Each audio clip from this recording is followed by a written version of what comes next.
네, 지금은 조식 먹을 시간이지만 석식처럼 풍성하고 다양하게 토론 펼쳐보겠습니다. 국민의힘 송원석 의원, 민주당 강훈식 의원과 함께하는 석식 토론 시작하겠습니다. 안녕하십니까? 네, 안녕하세요. 안녕하세요. 예, 어제 윤석열 대통령 자유촌연맹 기념 행사에 참석해서 반국가 세력을 이야기를 했는데 이게 아무래도 문재인 정부 야당을 지칭하는 것 긴 한데요. 그렇게 또 언론 보도도 많이 나왔고, 의원님은 어떻게 보십니까, 송원석 의원님은? 아니 예. 대한민국 제1의 원내 제1당인 야당을 대상으로 해서 반국가 단체로 그렇게 말씀하셨을 리는 없다고 봅니다. 아, 그래요? 예, 어떻게 전국을 전체를 이끌어 나가는 대통령 입장에서 야당을 전체를 그렇게 반국가라고 이야기했을 리는 없고요. 전반적으로 지난 정부 당시에 제대로 활동하지 못했던 부분에 있어서 북한의 어떤 친북이나 종북에 가까운 일부 사람들이 있기 때문에 그런 사람들을 제대로 속아내지 못했던 점을 지적하기 위한 발언이 아니었을까 하는 점에서 이해를 해야 되겠죠. 그때 뭐 국가안보실에 있었던 사람이나 뭐 통일부에 있었던 사람이나 외교부에 있었던 일부 사람들을 의미하는 것이다. 아니, 그런 분들의 활동이 정상적으로 제대로 해야 될 일을 못했기 때문에 소위 반국가 단체는 반국가 세력이라고 하는 사람들이 바로 하게 만들었다라고 하는 점을 강조하기 위한 그런 생각이 아니었을까. 정부에 몸담고 있었던 사람이 아니고 어떤 특정한 직위에 있었던 분이나 또는 뭐 어떤 특정 정당에 있었던 분들 자체를 가지고 그렇게 지칭을 했다고는 생각하기는 좀 어렵지 않을까. 그러면 시민사회에 있는 생각합니다. 어떤 뭐 노조나 뭐 시민단체나 그러니까 특정 단체나 특정 기관을 지금 얘기하는 그런 측면은 아니다라고 보는 거죠. 알겠습니다. 예. 강훈식 의원님은 어떻게 들으셨어요? 저는 사실은 어제 송원석님 들어보셨어요, 한번? 직접 듣지는 못했죠. 그게 들으면 좀 약간 충격적입니다. 저는 사실은 이제 송원석 의원님 말씀대로라면 사실은 되게 합리적인 이야기로 들립니다만 대통령의 말씀의 전반을 쭉 듣고 보면 저는 극우 유튜버 좀 끊으셔야 되는 거 아닌가라는 인식 정도를 저는 실제로 갖게 됐고, 그리고 두 번째 제가 궁금했던 것은 그렇다면 우리나라 정부의 통일 정책은 무엇인가 지금. 그러니까 남북과의 관계에 있어서 흡수통일과 적화통일 말고 어떤 생각이 있는 건지, 어떤 프로세스의 통일 정책을 갖고 있는 건지, 아니면 아예 통일 정책이 없는 건지 의심할 수밖에 없는 정도의 어제 연설이었다, 이런 생각이 좀 많이 들었고요. 그런 면에서 보면은 조금 오히려 좀 더 솔직하게 제가 오히려 해석해 보건데, 지금 지지율을 위해서 후쿠시마 오염수나 이런 것들로 인해서 좀 수세적인 국면들을 본인 지지층들에게 좀 호소해서 좀 모으려고 하는 것은 아닌가, 이렇게까지 생각이 드는 어제 연설이었기 때문에, 그러니까 송원석 의원님이 해석하신 거는 굉장히 저는 그냥 납득될 수 있어요. 뭐 그렇게 하지 말자라는 취지에. 근데 그런 정도의 연설이라고 하기보다는 굉장히 과격하고 굉장히 한쪽으로 쏠린 연설이었다고 그렇게 판단이 안 들거든요. 그런데 이제 그게 지금 이제 그 대통령의 했는 한마디를 가지고 너무 과다하게 지금 나와서 그런 것 같은데. 과잉 해석이다. 그 취임식 때도 했지만 대통령의 기본 인식에 있어서는 자유라든지 자유민주주의 이런 부분이 굉장히 많이 들어있는 부분이라는 걸 이해를 하실 겁니다. 그런데 그런 측면에서 봤을 때 지난 문재인 정부 기간 동안에 사실은 이제 북한과 관련돼 있는 활동을 하는 그 케이스가 굉장히 많이 있었음에도 불구하고 그런 걸 제대로 속아내지 못했지 않습니까? 그러면서 이제 국정원에서 대북 수사권이 아니라 이런 것들 대공 수사권이 이양이 된다든지 이런 것들이 있었기 때문에 지금 이제 최근에 보면은 그 간첩 사건들이 이제 나오고 있잖아요. 그런데 간첩 사건 알다시피 하루 이틀 이렇게 쫓아가서 잡을 수 있는 것이 아니거든요. 굉장히 오랫동안 내사 단계를 거쳐야 되고 또 물증을 다 잡아야 되기 때문에 이 상당한 시간이 걸리는 것을 지난 정부 때 그런 걸 제대로 못했다 하는 문제의식에서의 출발이 거라고 저는 생각을 합니다. 지금 대공수사권 말씀을 하셔서 박인환 경찰제도 발전위원회 위원장이 그런 이야기를 했어요. 대공수사권이 경찰로 이관되는 것을 두고 문재인 전 대통령이 간첩이었기 때문에 국정원에서 경찰로 이관시킨 거다. 국민들 70%가 문재인 전 대통령이 간첩인 걸 모른다. 뭐 이런 이야기까지 했는데 그건 어떻게 생각하세요? 진짜 궁금해요. 정말로. 박인환 경찰 발전위원장 말씀 들으셨을 거 아니에요. 네. 오늘 어떻게 생각하세요? 앵커가 두 분이시네요. 아니 제가 궁금해서 그래요. 정말로 어떤 배경에 그런 황당한 말씀을 할 수 있죠? 뭐 저는 개인적으로 박인환 그 위원장이 어떤 사람인지 아직 만난 적도 없기 때문에 잘 모릅니다. 그러나 그분이 또 그렇다고 해서 뭐 경찰 제도 발전위원회인가 하여튼 그런 그 위원장을 맡고 있는데 예. 그분이 정부를 전체를 대표한다고 볼 수도 없는 정부 전체를 대표하지 일이고 않는다. 예. 한 개인의 이제 시각이라고 볼 수 있는데 다만 이제 그런 말을 했을 때 그냥 그분이 어떤 생각을 했을까 이런 생각을 해보면 사실 이제 문재인 정부 때 그런 일도 있었지 않습니까? 남북 연락 사무소가 갑자기 폭발을 당했어요. 그죠? 예. 북한에서 그 남북 연락 사무소를 폭발했어요. 근데 그렇죠, 그 그렇죠. 남북 예. 연락 사무소는 사실 우리 대한민국의 돈으로 대한민국에서 지어준 거거든요. 맞아요. 그걸 폭파당했는데 한마디 말도 안 했어요. 굉장히 이상하게 보이는 겁니다. 그런 것들이. 그런데 또 대북전단법 이런 거 만드는 과정을 보면 김여정이 나와서 한마디 하니까 놀래서 갑자기 급작스럽게 대북전단 금지법 같은 걸 또 만들었거든요. 그 과정을 보면서 북한에서 계속 미사일 발사하고 핵 개발하고 이런 도발을 계속 했는데 그런 데 대해서 제대로 말 한마디 못했던 점을 지적하기 위한 표현이 아니었을까. 그래서 전직 대통령을 간첩이라고 생각한다. 이렇게 말이 성립이 된단 말입니까? 그 분이 정확하게 워딩을 뭐라고 했는지 모르지만 하여튼 그런 시각이 아니었을까 이렇게 생각을 합니다. 그분은 전직 대통령 문재인 대통령한테 간첩이라고 한 거예요. 간첩이라고 한 거예요. 간첩이다, 이렇게. 그러니까 그 앞부분에 말씀하신 설명이 인과관계는 전혀 성립이 안 되고요. 대공 수사권 이양한 거를 보면 간첩이다. 이렇게 이야기하는 거예요. 전 뭐 너무 황당해가지고. 대공 수사권 이양했다는 그것만 가지고 뭐 대통령을 지내신 분은 간첩이다라고 표현했다는 것이 만약에 사실이라면 그것도 좀 적절한 표현은 아니라고 그럼요. 보죠. 잘못된 거죠. 예. 기본적인 시각은 아니 잘못된 거고 그런 게 그 있는 부분은 거예요. 다른 걸로 이야기할 건 아니라 정확하게 말씀드리면 잘못된 거고 두 번째 이분이 국무총리실 내 직속 자문기구에 있는 경찰 경찰제도 발전위원장을 맡고 계신 거잖아요. 이분이 이제 앞으로 할 일이 대공수사권이 경찰로 왔기 때문에 이 경찰에서 대공수사를 잘 하게 만드는 분이에요. 그러면 그걸 충실하게 하시면 되는 거예요. 그런 제도를 잘 만드시는 분이면 되는데 전직 대통령을 그렇게 완전히 황당한 수준에 모함하면 저는 두 가지 지금 조치가 필요하다고 봅니다. 첫 번째는 국무총리가 이분을 경질하거나 사퇴시키셔야 돼요. 그러니까 그런 발언은 적절하지 않다. 대공수사권을 이양하는 데 있어서도 옳지 않은 발언이다라고 정확하게 지적해야 되는 거라고 보고 말씀하신 것처럼 그게 사실이라면 적절하지 않다고 하셨으니 실제로 사실이고 적절하지 않으니 저는 그렇게 해야 된다고 보고요. 저는 또 한 축으로는 이분도 이제 검사 출신이시거든요. 예. 그리고 검찰 출신이 이제 경찰제도 발전 계획 발전위원회로 와 계신 상황이에요. 사실 이 정부에 보면 되게 중요한 요직들은 정말 다 검사 출신들께서 이렇게 하고 계신데 대다수의 검사는 안 그럴 거로 보지만 특히 이렇게 무분별한 극우 유튜버 수준의 이런 분들을 그런 자리에 모신 거 보면 정말 검사 용통이라는 소문이 요즘에 시내에 파다하거든요.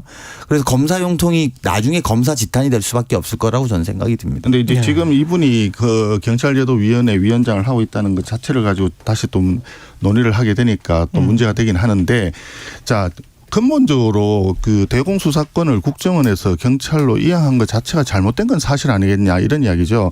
경찰로 이양됐으니까 경찰에서 어떻게 잘할 거냐만 고민하면 된다라고 하는데 그 자체가 사실 현실적으로 경찰에서 대공수사를 제대로 할 수 있을 거라는 비전이 별로 없는 것이 현실이다 보니 그러면 처음부터 대공수사는 국정원에서 하는 것이 가장 전문가들이기 때문에 그것이 가장 적절하다 이런 시각에서 나온 얘기라고 보여져요. 저는 그 말씀에 좀 동의하기 어려운 게 전국에 12만 6천 명의 경찰들이 얼마나 무시당한다고 느끼겠습니까? 잠깐만요. 저 경찰을 무시하는 발언이 아니고요. 아니라면 왜 못한다는 근거는 뭐죠? 그동안에 아까도 말씀드렸잖아요. 대공수사 같은 경우에 간첩 사건 같은 경우에는 하루 이틀 해가지고 할 수 있는 사항은 아니다라는 거는 다 알고 있습니다. 그게. 그리고 우리 경찰들은 그런 대공수사를 제대로 한 경험이 사실상 많지 않고 이게 인사가 너무 많기 때문에 쉽게 할 수 있는 게 아니에요. 내사를 굉장히 오랫동안 해야 되고 자명을 해야 됩니다. 그리고 더 중요한 거. 경찰은 우리 국내에서만 활동을 할 수밖에 없는 거예요. 근데 대공수사는 국내에서 활동이 일어나는 거 이외에도 해외에서 일어나는 활동들이 너무나 많고 거기서 모든 접선들이 일어나잖아요. 그런 걸 같이 어울려서 하려고 그러면 국정원의 국정원이 대외에 가지고 그런 망이 있어야 있어야 되거든요. 그런 정보망이 있지 않으면 사실상 하기 어려운 거기 때문에 그래서 대공수사권을 경찰에 이관한 것이 정말 적절한가 그 부분에 대한 근본적인 의문이 있기 때문에 발언들이 그렇게 나오는 거예요. 그래서 지금도 우리가 다시 한번 생각해 보면 최근에 그동안에 제대로 안 되었던 그 간첩 수사들이 많이 나타나고 있는데 제대로 하기 위해서는 대공수사권 이양 부분에 대해서 다시 한번 근본적으로 논의를 이념적인 했으면 게 좀 좋겠다 하는 있는 것 이야기입니다. 같기도 하고 문재인 전 대통령이 책 한 권을 소개를 하면서 한국 전쟁이 국제전이었다. 이 국제전이었음을 보여준다. 이 책을 소개를 하면서 그런 이야기를 했는데 이 발언과 관련해서 또 여당이 비판을 거세게 하고 있고 이거는 어떤 차원일까요? 아니 그거는 뻔하죠. 왜 국제전이라고 정의를 내리느냐에 대한 부분이죠. 국제전적인 성격이 있는 거는 부인할 수 없죠. 그죠?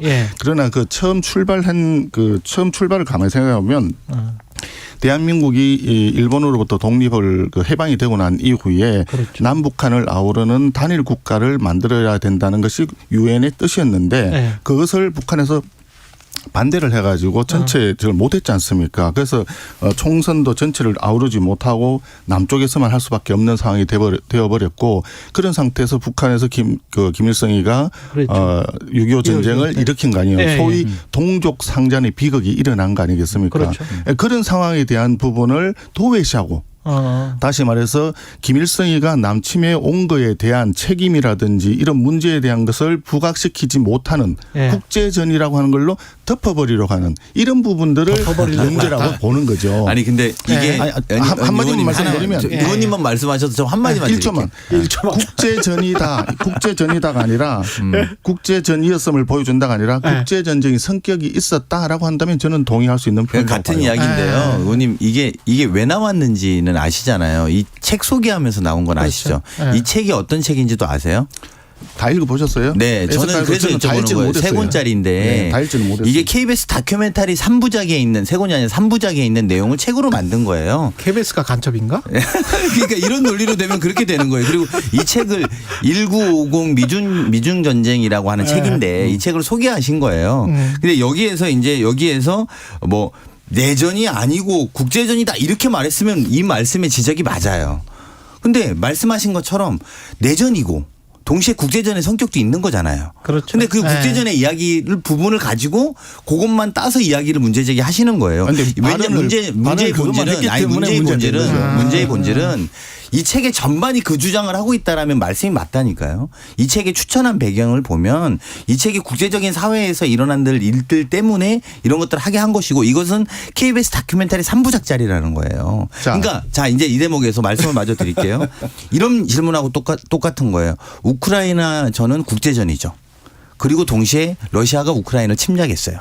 이게 맞는 거거든요. 근데 우크라이나전은 국제전이라고 해서 이렇게 난리치면 안 되는 거죠. 러시아가 침공한 건 알아요 다. 그걸 모르고 이야기했다면 말씀이 맞는 거지만 그 두 가지를 한쪽만 말했다고 이게 사실이 아니다라는 식으로 이야기하는 것은 전 적절치 않다고 보고요. 저는 좀 더 나가면 문재인 대통령이 뭐 말만 하면 이렇게 난리를 쳐요. 그게 지금에 있는 어떤 입장들 즉 모든 것은 문재인 정부 탓이다라고 만들기 위한 그 이상도 이하도 아니다라는 것을 강조하기 위해서 저는 그렇다고 봅니다. 지금 비유가 좀 잘못되셨어요. 우리 강 의원님. 러시아가 우크라이나를 침공한 거는 대한민국의 6.25 전쟁처럼 동족 상잔의 비극하고는 전혀 다르잖아요. 처음부터 러시아라고 하는 나라가 약소국인 우크라이나를 침공한 거예요. 그건 처음부터 국제전이잖아 당연히. 아니 잠깐만요. 국가가 다르니까. 국가가 다르니까. 근데 우리 6.25 전쟁은 아니에요. 같은 하나의 나라였었는데 힘이 약한 대한민국을 김일성이가 무조건 남침을 한 거예요. 1950년 6월 25일 날 새벽 4시. 다 알아요. 탱크를 몰고. 그거 다 안다니까. 그걸 말씀드렸잖아. 내전이면서 국제전의 성격이 있다고. 그렇기 때문에 그것을 같은 이 상황을 같이 비교를 해서 얘기하는 건 틀렸다. 좀 잘못된 지적이다라고 하는 거고 그다음에 그 세 권의 책이라고 하는 게 3부작을 했다. 아니 3부작짜리 다큐멘터리. 그러니까 3부작짜리 다큐멘터리를 그걸 이제 가져와서 책을 냈다 하는 거 좋습니다. 그 내용에 다 그게 국제전이지 뭐 이런 내용이 없을 수도 있죠. 그건 중요치 않아요. 그런데 그 책을 소개하면서 내용엔 그렇지 않은데 왜 문재인 전 대통령은 국제전이었다라고 얘기하느냐 이거죠. 그거는 잘못된 이게 똑같은 이야기인데. 아니 그러니까 그건 잘못된 표현이라는 거예요. 국제전이었음을 보여준다. 그러니까요. 그 일부에 대한 이야기지. 그걸 전체로 해석하면 안 된다는 거. 국제전이었음을 보여준다라고 하는 것은 문재인 대통령의 평가이고 분석이고 결과적으로 자기 얘기를 한 거예요. 그러면 알겠습니다. 그거는 잘못 얘기한 거죠. 이 책에는 국제전적인 성격도 있다는 것을 보여준다라든지 이 책에 의하면 다른 내용도 있지만 나는 국제전 성격이 있다. 이 식으로 표현했으면 다음 이슈 넘어가죠. 예, 다음 이슈로 넘어가겠습니다. 그 지금 오늘 개각할 것 같은데 이동관 특보는 방통위원장 될 것 같습니까? 어떻게 여당 의원이시니까 좀 알 것 같은데. 인사권은 전적으로 대통령에 전속돼 있는 권한이기 때문에 오늘 발표를 할지 여부와 그리고 누가 포함될지 여부에 대해서 제가 알지는 못합니다. 그러나 기사에 의하면 기사에 많은 언론에서는 이번에 발표되지 않는 것으로 뭐 기사가 많이 났다고 아침에 그래요? 봤어요. 만약에 이제 된다면 오늘이든 뭐 나중에라도 된다면 그거는 적절한 임명이다, 지명이다 어떻게 보십니까? 이동관 특보 같은 경우는 방통위원장. 대통령께서 판단을 하시고 그다음에 여러 인사 담당 그 기구와 검증 담당 쪽에서 충분히 검토를 해서 아마 결론을 내리지 않았을까 이렇게 생각합니다. YTN의 어제 보도였나요? 그제 보도였나요? 법무부가 관련해 가지고 학폭 관련해서 그 어떤 자료 요구도 하지 않았다 그런 단독 보도가 나왔었거든요. 그래서 인사검증이 제대로 지금 이루어지고 있는지는 모르겠습니다만은 언론에서는 지금 과거에 했던 발언들 또는 홍보수석이나 대변인으로 있으면서 언론을 어떻게 대하고 있는지 가령 이제 예를 들자면 어떤 보도가 나왔는데 그게 문제 보도라고 규정을 하고 그 문제 보도를 조치를 한 결과 10시 이후에 비보도 이렇게 이제 아예 다큐멘터리가 문서가 있거든요. 이런 것들을 어떻게 봐야 되는지 그걸 언론 장악, 언론 통제 시도를 하겠다고 이동관 특보를 임명하시는 거라고 볼 수밖에 없는 증거들이 계속 나올 수밖에 없고요. 소위 표현하는 거면 증거가 차고 넘친다는 것들이 계속 나와질 수밖에 없다고 봅니다. 뭐 아들 학폭 은폐도 있었습니다만 최근에는 이제 어쨌든 국정원 특활비 관련해서도 받은 것도 숨기는 이슈가 또 제기됐고 저희 당도 논평도 냈었습니다. 사실은 인사 개입 뭐 또 그 하나하나 보도에 대해서도 지적하는 이런 분이 언론의 중립성을 하는 방통위원장이 내정되는 것 자체가 저는 뭐 적절하지 않을 거라고 보고 아직 시간이 있으니까 좀 더 지켜봐야겠습니다만 저는 결과적으로는 하지 못할 거라고 보고요. 만약에 하게 된다면 결과적으로 하지 못할 것이다. 저는 그럴 가능성 충분히 있다고 봅니다. 특히 요즘에 뭐 아직 이제 여의도에서 그랬다든 이야기 저랬다든 이야기도 있는데 아들 학폭을 당했다고 하는 그 아들의 부모가 또 동아일보 피해자의 피해자의 부모가 동아일보 기자라는 소문도 있어요. 그래서 그게 또 어떻게 연관되는지에 대한 확인들도 아마 좀 더 취재가 되고 있는 과정들로 알고 있어서 그런 것들까지 좀 지켜본 다음에 판단해도 늦지 않을 거라고 봅니다. 아직까지는 소문이고요. 네, 피해자의 부모 직업까지 언급하는 것이 적절한지 잘 모르겠습니다. 아직 확인되지 않은 사실에 대해서 뭐 확인되면 나오겠죠. 대한민국 제1공영 방송인 KBS에서 언급하는 것은 조금 우리가 조심스럽게 접근했으면 좋겠다. 제가 확인되지는 않았지만 확인해 볼 수는 있을 거라고 봅니다. 알겠습니다. 그 부분은 만약에 팩트가 다르게 나오면 저희가 다시 정정 보도를 해드리겠습니다. 그 이낙연 민주당 전 대표가 이제 귀국하면서 다양한 목소리가 나오고 있는데 제가 유심히 보니까 비명계의 주축 이랬다가 그러니까 처음에는 민주당의 주축이 구심점이 될 수도 있을 것 같다. 비명계의 구심점이 될 수 있을 것 같다. 친이낙연계의 구심점이 될 수 있을 것 같다. 이렇게 좀 좁아지는 것 같은 느낌이 들어요. 어떻게 지금 된 거예요? 이낙연 전 대표 위상은 어느 정도입니까? 뭐 어쨌든 우리 당의 전 대표이고 대선 주자였기 때문에 존재감들은 굉장히 크죠. 근데 이제 그거에 대해서 가장 잘 표현한 말은 이재명 대표가 전 표현했다고 봅니다. 지금은 백지장도 맞들어야 할 어려운 시점이다. 이렇게 표현한 말로써 이게 전체 당의 흐름과 분위기를 설명될 수 있다고 표현되고요. 어쨌든 이낙연 전 대표께서는 총선 승리 특히나 윤석열 정부의 이 무도함을 견제하는 데 있어서 민주당 중심으로 힘을 모으시고 거기에 맞는 역할을 하실 거라고 봅니다. 송은수 의원님은 덧붙일 말씀 없어요? 많습니다. 와. 말씀하십시오. 아니, 예. 이렇게 생각을 합니다. 예. 지금 이제 더불어민주당의 경우에는 이재명 당대표의 사법 리스크가 지금 가장 그 큰 문제 중에 하나 아니겠습니까? 예. 이낙연 전 대표가 들어옴으로써 아마 민주당 입장에서는 당대표의 어떤 사법 리스크를 좀 이렇게 극복을 한달까 완화한달까 이런 가능성이 있다. 그래서 이 정치 구도 자체가 미래지향적이고 약간 국민들에게 좀 더 희망을 줄 수 있는 방향으로 바뀔 수도 있다. 하는 그런 점에서 긍정적인 사인이 있을 것 같아요. 그런데 지금 조금 전에 말씀하셨지만 그 소위 그 이재명 대표를 굉장히 많이 지지하고 있는 개딸들이라고 하는 그 어떤 강성 지지자들, 네, 강성 지지자들 예. 이분들 있잖아요. 예. 이분들의 입장에서는 또 다른 생각이 있을 수도 있거든요. 그러면 그 약간의 그 상충 작용이랄까 반발에 의해서 당내에 약간의 어떤 그 분열의 어떤 단초로 작용할 수도 있는 그런 점이 있을 거예요. 그게 아마 더불어민주당에서 있는 많은 분들이 지금 좀 걱정하는 부분이 아닐까. 이렇게 당내 분열이 될 수 예, 있다. 예, 그런 우려가 있을 수 있다 하는 그 정도이고 저는 조금 개인적으로 이낙연 대표가 들어오시면서 사실 이낙연 대표가 문재인 정부 때 초대 총리로 굉장히 오래 있었지 않습니까? 그렇죠. 예, 예. 한 3년 가까이 예. 총리를 하시고 그리고 또 당대표도 하셨는데 그러면 지난 정부의 여러 가지 것들에 대한 총체적인 책임을 나눠줄 수밖에 없는 분이거든요. 그러면 뭐 혼밥을 했던 그 왕따 외교라든지 뭐 탈원전 정책 이런 것들 그다음에 소주성 그다음에 부동산 정책 실패 이런 부분에 대해서 한 번 정도는 들어오면서 과거에 이런 부분에 대해서는 좀 송구하다.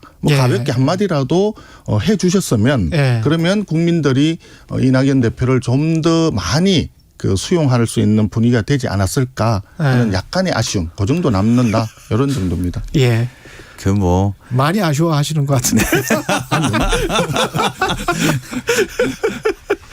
이게 전반적으로 보면 그 이낙연 대표 입장에서 보면 실제로 민주당의 승리가 왜 절실한지를 국민들에게 알리는 게 지난 귀국 때 했던 메시지의 핵심이라고 생각합니다.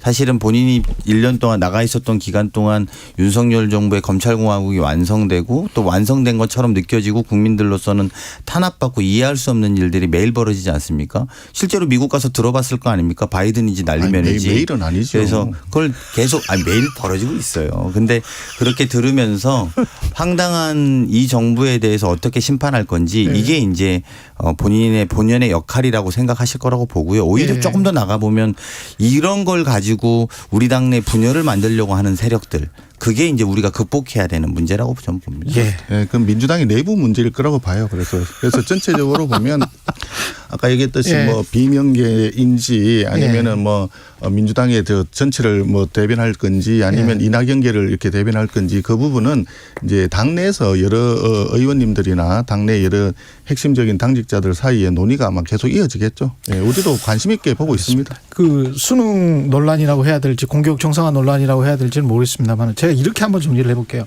그러니까 저도 공교육 정상화 돼야 된다. 모든 국민이 다 찬성할 것 같고 사교육비 좀 줄였으면 좋겠다. 모든 국민이 다 찬성할 것 같거든요. 그 논의로 처음부터 대통령실이나 교육부총리가 그렇게 치고 나갔다면 그리고 이제 그 비전과 그 비전 하에 이제 어떤 계획이 있다. 뭐 이렇게 했다면 논의가 이렇게 헷갈릴 것 같지가 않은데 육모 이야기 나왔다가 뭐 킬링 뭐죠? 킬러 문항. 그다음에 이권 카르텔. 그다음에 이제 세무조사 이렇게 간단 말이죠. 근데 이게 너무 이렇게 단편적인 것들이 툭툭툭 나와서 어떤 아젠다가 되거나 국정 이슈가 되는 게 그게 바람직한가 그런 생각은 좀 듭니다. 어떻게 보세요? 아니 이제 예. 이것을 너무 정폭시키게 된 계기가 뭔가 하는 부분을 좀 봐야 될 것 같아요. 기본적으로 예. 공교육 범위 내에서 시험을 출제해야 되는 건 다 당연하거든요. 예.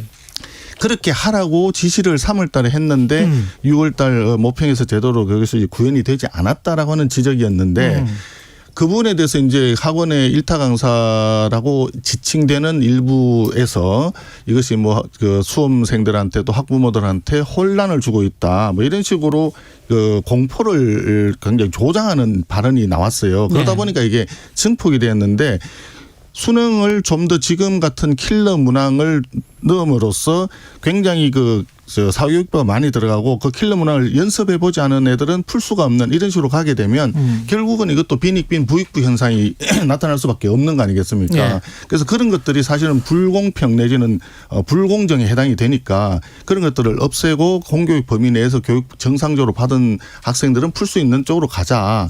이런 방향에 대해서는 분명히 맞는데 그걸로 인해서 손해를 볼 수밖에 없는 일부 학원가와 일타 강사들이 이것을 너무 정폭시킨 것이 좀 걱정이 됩니다. 그쪽에서 노이즈가 나온 것이다. 그렇죠. 노이즈는 1분 남았어. 킬러 네. 문항을 없앤다니까 이제 준 킬러 문항이라고까지 들고 나오는 발빠른 네. 학원의 대처가 좀 걱정입니다. 예. 대통령이 문제의 시작이죠. 대통령이 이 문제를 전체적으로 말한 것처럼 우리가 사교육 시장을 줄이고 공교육을 강화하자 이렇게 메시지를 하면서 문제들을 접근해 가는 것이 아니라 소위 킬러 문항이나 몇 가지 단어들로 시작되면서 공정이나 자유, 뭐 특히 자유경쟁, 뭐 민간이 시장이 주도하는 거 만들자고 해놓고 지금 사교육 시장을 다 한번 잡아봐야겠다는 자가당착에 빠져서 더군다나 말씀하신 것처럼 부익부 빈익빈이라고 하시지만 돈 10만 원짜리 인터넷 강의로 요즘에 다 듣습니다. 무슨 몇백만 원짜리 고액과외 하고 있는 사람들 잡으러 다니는 것처럼 말씀하시면 안 될 것 같고요. 아니, 가입이 문제는 더 중요한 거는 지금 대통령이 입시 전문가라고 하는 그 주변의 사람들